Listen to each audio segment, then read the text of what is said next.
అందరికీ praise the Lord. Daily God's promise ఛానల్ని వీక్షిస్తున్న మీ అందరికీ కృతజ్ఞతలు తెలియజేస్తున్నాను.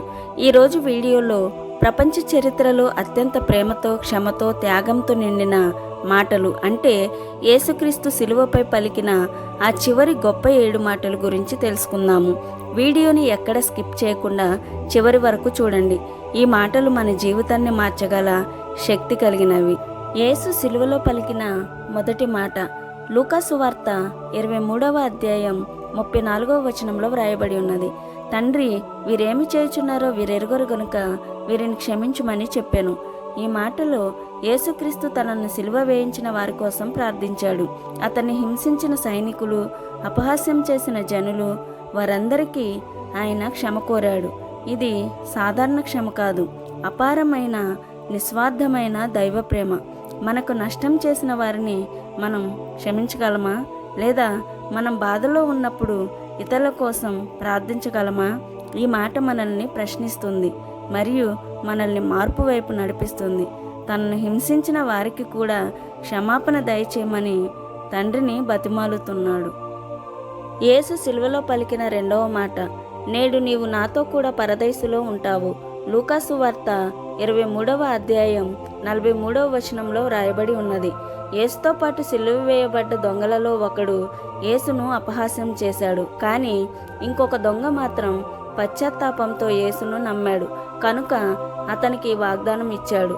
ఆ దొంగ చనిపోయే చివరి క్షణంలో పశ్చాత్తాపం చెంది దేవుని కృప మరియు రక్షణ పొందుకున్నాడు. చివరి క్షణంలో అయినా దేవుని వైపు తిరిగితే ఆయన కృప మనల్ని రక్షిస్తుంది. మరి మనము కూడా మన పాపాలను క్షమించమని పశ్చాత్తాపంతో వేడుకుంటే ఆయన మనల్ని కూడా రక్షిస్తాడు. యేసు సిలువలో పలికిన మూడవ మాట అమ్మా, ఇదిగో నీ కుమారుడు, శిష్యునికి ఇదిగో నీ తల్లి అని చెప్పాను. యోహాను సువార్త 19వ అధ్యాయం 26, 27 వచనాల్లో వ్రాయబడి ఉన్నది. యేసు తన తల్లి అయిన మరియను శిష్యుడైన యోహాను చేతికి అప్పగించాడు. యేసు ప్రభువారు సిలువలో అంత బాధపడుతున్నప్పటికీ ఒక కుమారుడు తల్లిదండ్రుల పట్ల కలిగి ఉండవలసిన బాధ్యతను తెలియచేశాడు. కష్టాల్లో కూడా బాధ్యతలు మర్చిపోకూడదు. కుటుంబం పట్ల ప్రేమ చూపాలి. మనపై ఆధారపడిన వారి పట్ల మన బాధ్యత చూపించాలి. నిజమైన ప్రేమ బాధలో కూడా బాధ్యతను మర్చిపోదు అని ఈ మాట తెలియచేస్తుంది.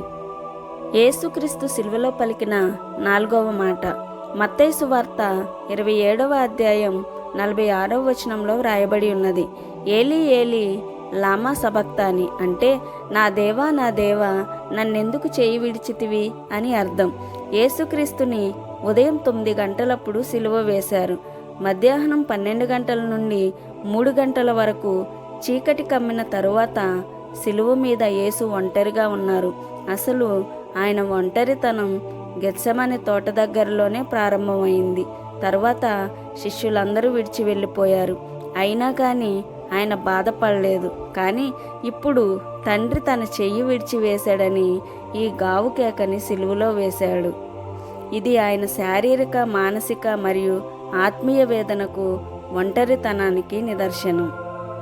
యేసుక్రీస్తు సిలువలో పలికిన 5వ మాట లేఖనము నెరవేరునట్లు నేను దప్పిగొనుచున్నాను. యోహాను సువార్త 19వ అధ్యాయం 28వ వచనంలో వ్రాయబడి ఉంది. ఈ మాటను యోహాను ఒక్కడే రాశాడు. ఐ థర్స్ట్, నేను దప్పిగొనుచున్నాను. ఇది చిన్న మాటే కానీ లోతైన భావం కలది. ఎంతో విషాదం కనిపిస్తుంది. ఎడారిలో నీటి ఓటను చూపించి హాగరు దప్పిక తీర్చి దాహంతో చనిపోతున్న తన కుమారుని దప్పిక తీర్చిన దేవుని కుమారుడు మరియు ఇశ్రాయేలీయులకు బండ నుండి విస్తార జలమును రప్పించిన దేవుని కుమారుడు ఇప్పుడు దప్పికొన్నాడు. ఎంత ఆశ్చర్యం! అసలు ఆయన ఎందుకు దప్పికొన్నారు? కేవలం లేఖనములు నెరవేరుటకు మాత్రమే. ఆ లేఖనము ఏమంటే కీర్తనలు 69:21వ వచనం వారు చేదును నాకు ఆహారముగా పెట్టిరి, నాకు దప్పిక అయినప్పుడు చిరకను త్రాగనిచ్చిరి. ఈ లేఖనములో ఒక్క పొల్లు కూడా తప్పిపోలేదు. ఇది కేవలం శారీరక దాహం మాత్రమే కాదని, ఆత్మల రక్షణ కొరకు ఆయన పడిన తపన అని మనము అర్థం చేసుకోవాలి. యేసు సిలువలో పలికిన 6వ మాట సమాప్తమైనది. యోహాను సువార్త 19వ అధ్యాయం 30వ వచనంలో వ్రాయబడి ఉన్నది. యేసుక్రీస్తు సిలువలో ఈ మాటను పలికినప్పుడు తండ్రి తనకిచ్చిన పనిని నెరవేర్చి సిలువలో సమాప్తం చేశాడు. అందరి కొరకు ఆయన విమోచన క్రయధనముగా తన్ను తానే సమర్పించుకున్నాడు. మన తండ్రికి చెల్లించవలసిన రుణాన్ని మనకు బదులుగా క్రీస్తు సిలువ శ్రమ ద్వారా పూర్తిగా చెల్లించాడు. నా ఇష్టమును నెరవేర్చుకొనుటకు నేను రాలేదు, నన్ను పంపిన వాని చిత్తము నెరవేర్చుటకే పరలోకము నుండి దిగివచ్చి తిని అనే మాటను సంపూర్ణంగా నెరవేర్చాడు. తండ్రి తనకు అప్పగించిన విమోచన కార్యము అనగా పాప పరిహారం పూర్తయిందని యేసు ప్రకటించాడు. యేసు సిలువలో పలికిన 7వ మాట తండ్రి, నీ చేతికి నా ఆత్మను అప్పగించుకొనుచున్నాను. లూకాసు వార్త 23వ అధ్యాయం 46వ వచనంలో వ్రాయబడింది. ఈ మాట పలికిన వెంటనే సర్వ జగతికి దేవునికి మధ్య తెర చినిగింది. నా శరీరం నా రక్తం మీ అందరి కొరకేనని దారపోసానని తన ఆత్మను తండ్రి చేతికి అప్పగించి చివరకు తన ప్రాణాన్ని మన కొరకు అర్పించాడు యేసుక్రీస్తు. విలువలేని మన జీవితాలకు విలువైన తన జీవితాన్ని సిలువలో అర్పించాడు.